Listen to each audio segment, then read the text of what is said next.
इतनी रात को मुझे यहाँ क्यों लाए हो वर्षा? कहीं चुपके से मुझसे शादी करने का तो इरादा नहीं है ना? अरे चुप कर पगली, मैं क्यों ऐसे छुप छुप के शादी करूं? मैं एक मर्द हूँ मेरी जान, बस देखती रहो। पूरे गांव के सामने एक राजा की तरह तुमसे शादी करूंगा। तो फिर मुझे यहाँ लेकर क्यों आए? आज मैं तुम्हें मेरे हनुमान जी का चमत्कार दिखाऊंगा। चमत्कार? वो कैसे? हमारे हनुमान जी हर सवालों का जवाब कैसे देते हैं बताओ? फूल गिरना ही उनका जवाब होता है। हाँ। 3 साल से हम फूल गिरने की प्रार्थना कर रहे हैं शादी के लिए। हनुमान जी ने अब तक तो हमारी बात नहीं सुनी। इस बार मांगो, आशीर्वाद जरूर मिलेगा। सच कह रहे हो? वो कैसे? अरे बेवकूफ, मांगो वो देंगे। लेकिन फूल? सब कुछ तैयार है, तुम बस मांगो। हे प्रभु, आज मेरी लाज बचा लेना। हाँ, सब तैयार है, आंखें बंद करके मांगो, हनुमान जी जरूर देंगे। हनुमान जी, क्या इस बार आप अर्षा और मेरी शादी करवा देंगे? हाँ, अब देखो। अरे मैंने सोचा और हनुमान जी ने तुरंत जवाब दे दिया। क्या ये कल भी देंगे? कल परसों हर बार आशीर्वाद देंगे। वो कैसे? ऐसे। हाँ। अरे रे, तुम तो काफी तेज हो। इस बार हमारी शादी पक्की। तब तक। अरे आगे बोलो ना। थोड़ी सी मस्ती करें। रुक जाओ, लच्ची। रुक जाओ। भगवान से पूछो, क्या इस साल हमें हमारी जमीन मिल जाएगी? क्या जंगल को खोने और सड़कों पर सोने के बाद हमें हमारा घर मिल जाएगा? हमसे जो भूल हुई है उसके लिए हमें क्षमा कीजिए, हमें आशीर्वाद दीजिए।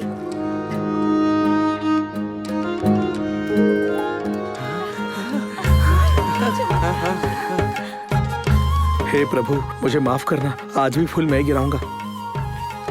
दादाजी पूछो। हे प्रभु हनुमान जी, ये दोनों विवाह के पवित्र बंधन में बंधने के लिए तैयार हैं। इन्हें आशीर्वाद दीजिए प्रभु। उन्होंने मुझे फूल नहीं दिया, इसे देंगे क्या?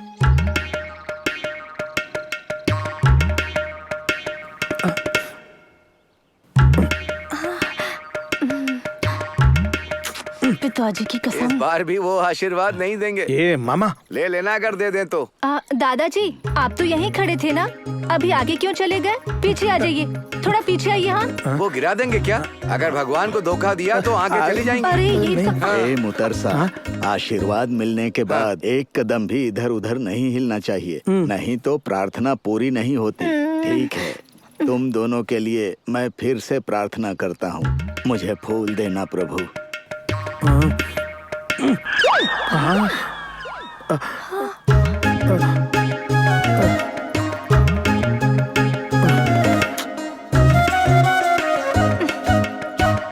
मुतरसा, लगता है इस जोड़ी के लिए हनुमान जी ने फिर से आशीर्वाद नहीं दिया। अगली बार कोशिश करेंगे। चलो चलते हैं, चलो। हाँ, चलो भाई, चलो भाई। लच्छी, हे प्रभु, क्या आप भी नहीं चाहते कि मेरी कभी शादी हो? सुनना, तुम्हारी किस्मत मुझसे पूछी थी, तुम हनुमान जी को क्यों परेशान कर रहे हो?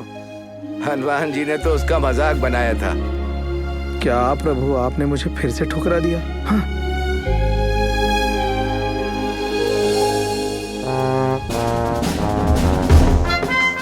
साहब ने तो कहा था कि वो आएंगे। अरे साहब, मेरे पास एक तेल है, इससे बाल उगाएंगे, आप इसे खरीदेंगे? एक भी बाल नहीं बचा, अब क्या लगाएंगे? काम करो तुम लोग। ठीक है। अरे साहब, इसे अपने चेहरे पर लगाएंगे तो गोरे हो जाएंगे। आज के लिए बस हो गया, जाओ यार। आज लगता है कोई धंधा ही नहीं होगा।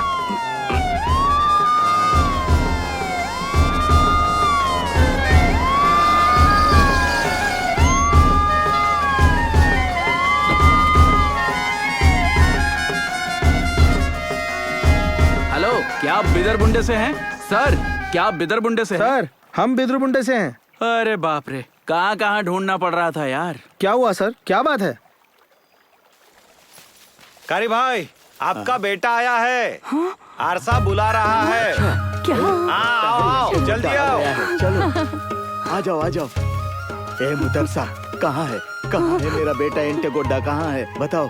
कहाँ है? हाँ एंटेगोडा, तुम तो बहुत लंबे हो गए हो बेटा।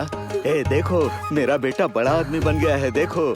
आप कारी भाई है ना? हाँ एंटेगोडा, मैं ही हूँ अरे तुम्हारा बाप। एक मिनट ये रुकिए। तुम्हारी माँ है बेटा। हाँ, मैं येंतेगोड्डा नहीं हूँ। आपका बेटा वहाँ पर है, येंतेगोड्डा। हाँ एंटेगोडा, अरे एंटेगोडा, हे भगवान ये क्या हो गया? क्या हो गया? ये क्या हो गया?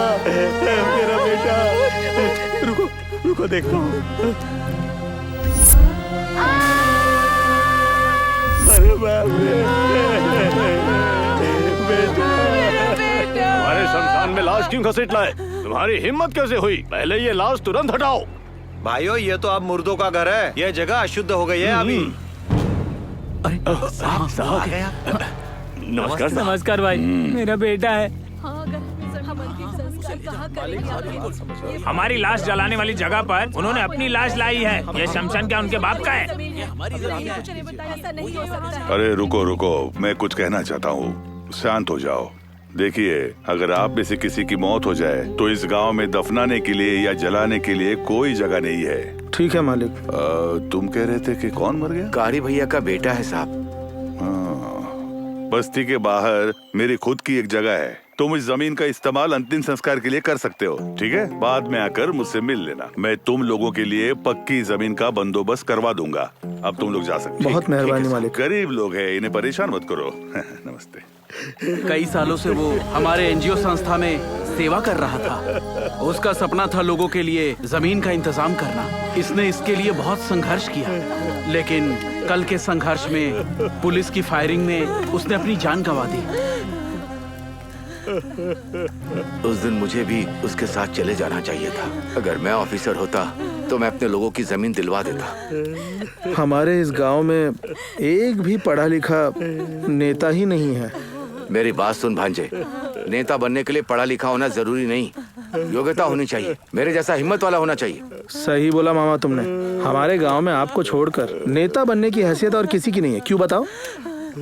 अपनी तारीफ करना ठीक नहीं लगता, तुम ही बताओ। जब बच्ची बीमार थी और मैं जंगल से लड़ झगड़ कर जड़ी बूटी ले आया था और बच्ची को बचाया था, तब तक पत्थर की तरह वहाँ खड़े रहकर तमाशा कौन देख रहा था? मेरे मामा ने।